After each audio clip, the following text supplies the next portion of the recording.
timu na mate.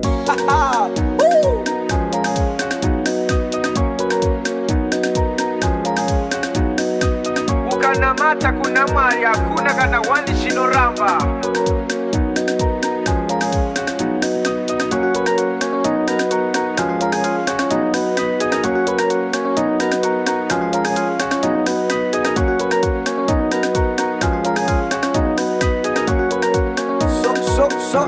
So nguo ya Bwana yekutitimu tabire, iyo nguo ya Bwana yekutitimu na mate, nguo ya Bwana yekutitimu farie mwariwe.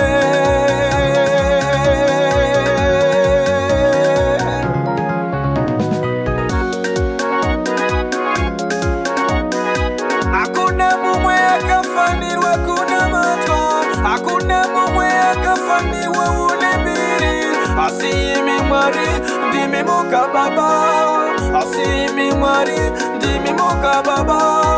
Uyaye timu tambire, uyaye timu farire, timu farire, uyaye timu farire.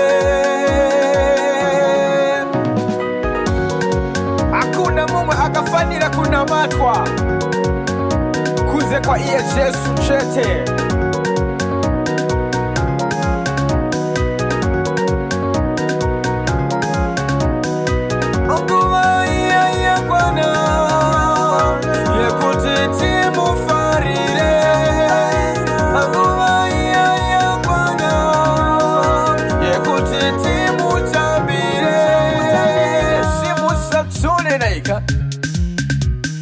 Hakuna mumwe akafanira kuna matwa ukangobata chete paari zinu zese zinotanga kufamba zvakanaka.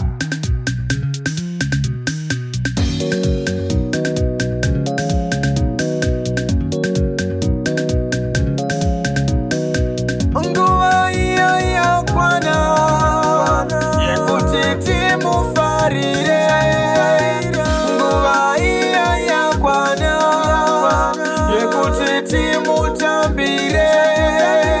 Simusa maoko munenga uchiratidza kufarira Mwari.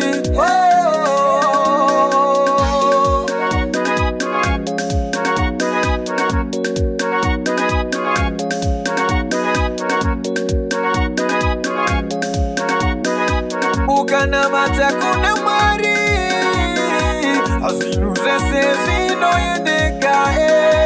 Ukanamata kuna Mwari Baba, zvinhu zvese zvinoendeka. Hakuna kana chimwe chete chinoramba ukanamata kwaari.